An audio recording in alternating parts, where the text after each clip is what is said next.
Joined now by Kyler Staley from thehoosier.com. How are you, sir? I'm doing good. How are you guys? Doing fine. Lots of lively conversation this morning concerning Indiana basketball. First of all, let's just get anything going on in the recruiting world. What's happening there? It's quiet, but Well, yeah, it's a little quiet. This week, it's just big on holiday tournaments. So I've just been keeping up with all of those. I will say assistant coach Kenya Hunter was down in North Carolina yesterday. He still might be there today. I'm not for sure, but he was watching a couple of out-of-state recruits that they're looking at. Dylan Harper, Ron Harper Jr.'s little brother, who they're still recruiting pretty hard. Right now, Duke and Rutgers is probably leading that recruitment. He's playing in the John Wall Holiday Tournament in North Carolina. So it's a pretty big one. A lot of top teams going in that one. So he was there watching him, and he was also watching, I got to get his name right, Rakis Passamore. Oh, yeah. Yeah, so they were watching him as well. He had a pretty good day yesterday, 16 points, 5 rebounds, 2 assists. So they're watching a couple out-of-state recruits, and then, in-state, there's a lot of tournaments going on. Jalen Harrelson, Trent Sisley, they're all playing in some. Jalen Harrelson had a really good day yesterday, had a combined 53 points, I think, in 2 games for Fishers. And then Trent Sisley had a big day as well. And then he hit a game winner yesterday to send Heritage Hills into their championship of the holiday tournament they're in. So a lot of stuff going on right now, just trying to keep updated on all of it at thehoosier.com. So. Good deal. Make sure you go to thehoosier.com to keep up with all of that information, game stories as well. Alec Lasley, Keegan Nicholson, all the guys there. Mason Williams doing a great job. Man, we have been having a conversation about a couple things. First of all, the Big Ten scheduling and Indiana scheduling more directly. Indiana's been playing these 2 Big Ten games early in December, and then it's off. And how many Big Ten games has Iowa played thus far? That was my thought too. I'm not for sure off the top of my head. I would assume. I felt like every single Big Ten team played 2, and then is it 1, Dustin?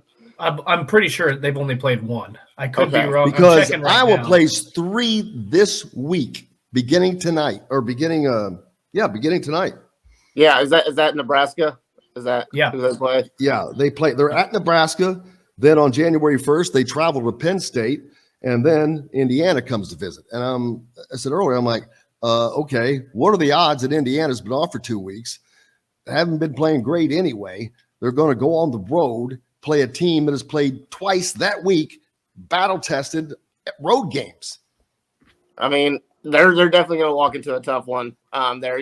Iowa, they lost, last week, the Eastern Illinois. Illinois. So I don't know what to think of Iowa right now. I think they've had some injuries. How in the world did someone mentioned earlier that both Keegan Murray's little brother and Chris Murray and Patrick McCaffrey, although he's in his 42nd year with the Iowa program, he's been going through some injuries. I think he's been with Iowa longer than Tom Brady's played in the NFL. Hey, we can't give those teams. We can't give them crap. We've got one of our own on Indiana with Race Thompson. So, how long's he been? So Race has been there 6 years. Well, not including the year he set out, but he's been there 6 years. That has to include the year he set out. That would make him 7 years. Yeah, I think he was there the year before. I think he was there the year before Tracy Jackson Davis came in. He got the COVID. He got the COVID year, is why he got the 6th. Now, Ali Patberg did get a 7th year, but I think that those 7-year guys they claim injury, they play some games, and then there's an injury. But 7 years I think that's ridiculous. Hey, I don't care because a lot of people go to college for 7 years. No, I'm not saying going to college. I'm all about going to college for 7 years. I'm just saying you should not have eligibility to be able to play that long. Let's right now, Trace Jackson Davis could come back and play another year at Indiana. He could. Okay. Do you know what that would do to the record books? Shatter them? Yeah. But wrongly. Well, I don't disagree. It would put him in front of people that there's no way in hell he should be in front of that he could have ever been in front of under normal circumstances or deserves to be in front of. And this is not about Trace Jackson Davis. I'm not, I'm just saying, I'm just talking about the situation. That would really, and I don't care where it was for. I don't care if it's Indiana, if it's Purdue, who it is. That's BS. These guys busted their ass and they achieved what they achieved under the circumstances that everybody else did. I don't want to see guys with statistics from 6 damn seasons going up in the record books. Well, okay, so I understand what you're saying, but also, I mean, the 3-point line is, that's been around way too long. I don't care about that. What I'm just saying, that's been back around to the 80s.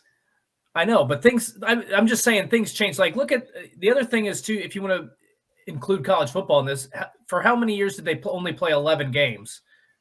How many years, or 10 games, 10 to 11 games? And they didn't. We're talking a whole season of college basketball, not an extra game.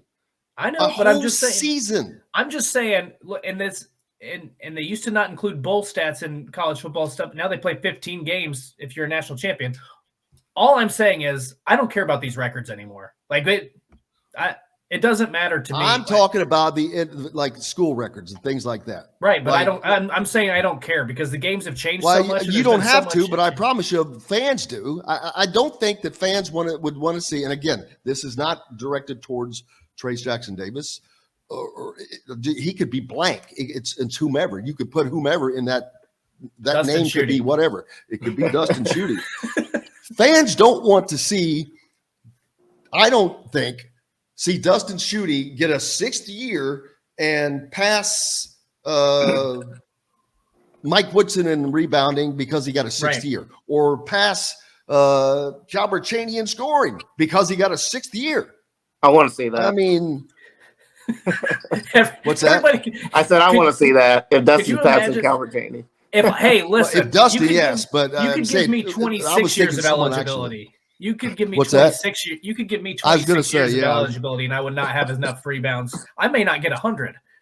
I'm right there with you, buddy. I'd get like give me a career, but maybe 15 would bounce my direction. I'd grab it, hold on to it, get a 10-second violation. I'd have my stats.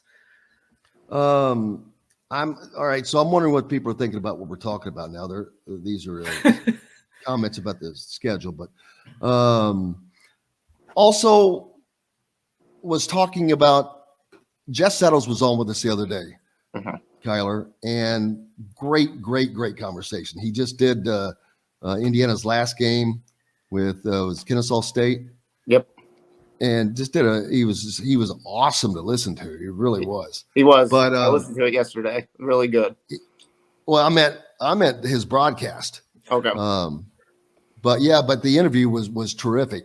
But he's a good basketball mind. He's a smart guy. He knows the battle that it takes. He's a guy that Indiana needs right now. I'll be honest with you.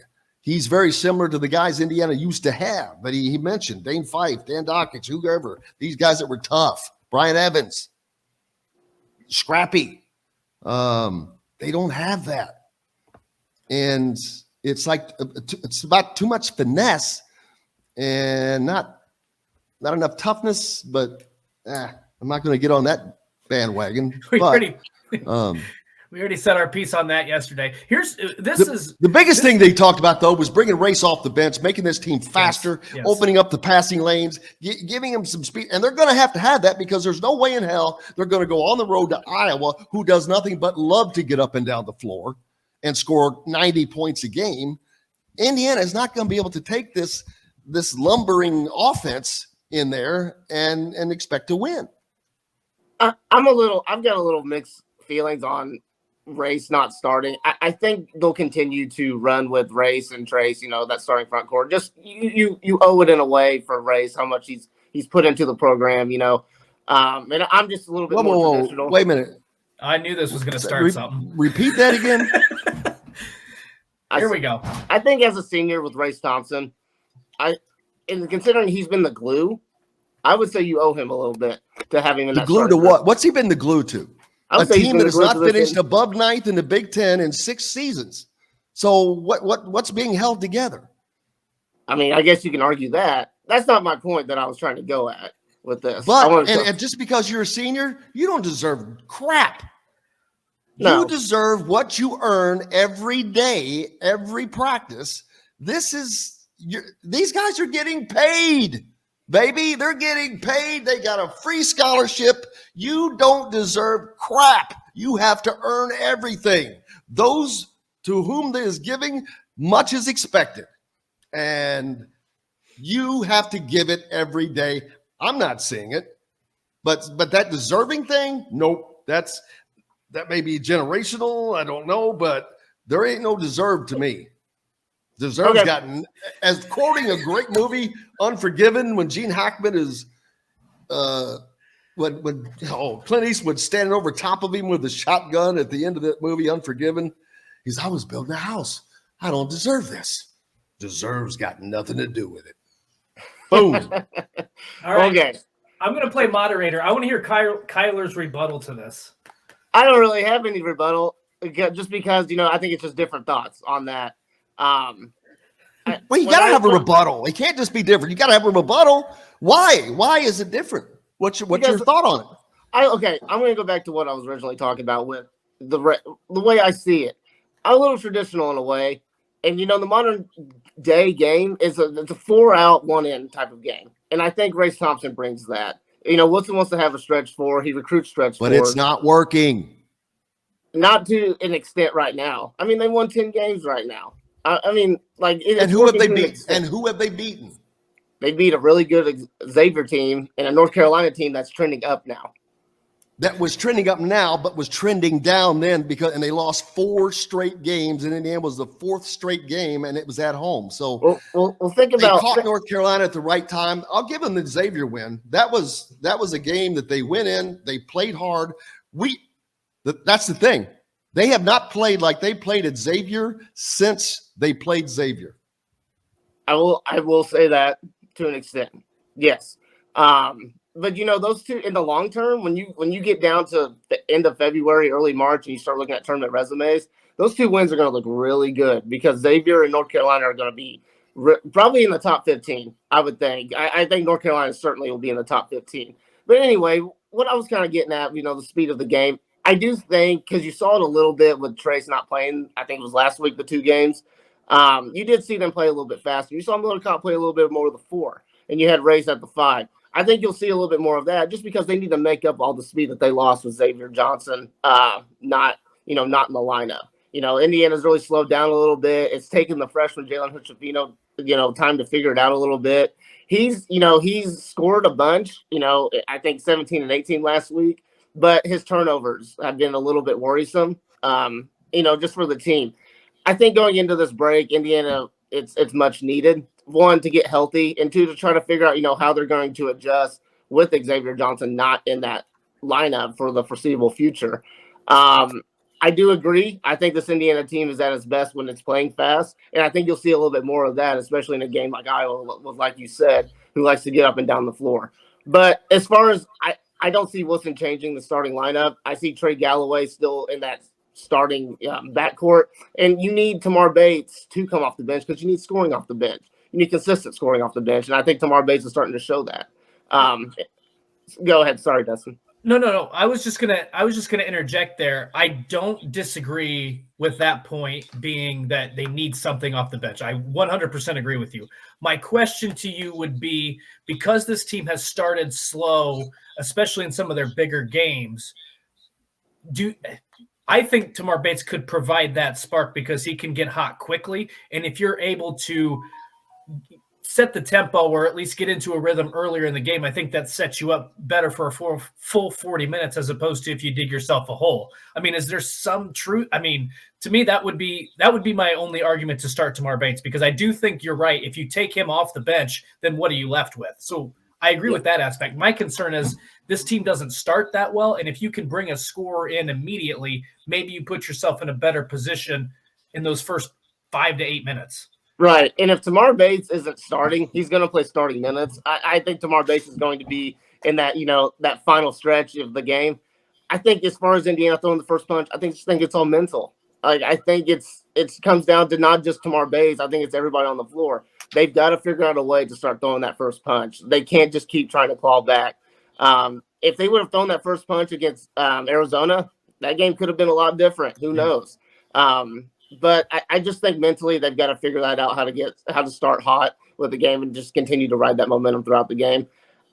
For me, I think it's Tamar Bates off the bench that's going to be the best fit for Indiana. Well, then, so do you leave Indiana with this, what I call the lumbering offense of Trace and Race on the floor? It's not working.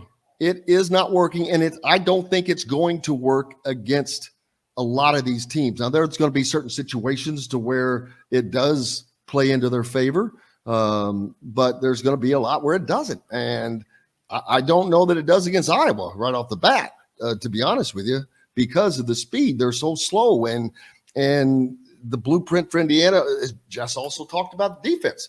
They're leaving a guy, the fifth guy, alone and just parking somebody in the middle and saying, just go ahead, because they can, because they know that Race Thompson has a green light to shoot all the threes he wants. And you know what? Teams are begging Race Thompson to take all the threes he wants to take. Take them all day, baby. You can have that corner shot. You want that? You want that top of the key? Here, let me sweep that spot for you. They'll give that shot to him all day. And Indiana will take it all day, unfortunately.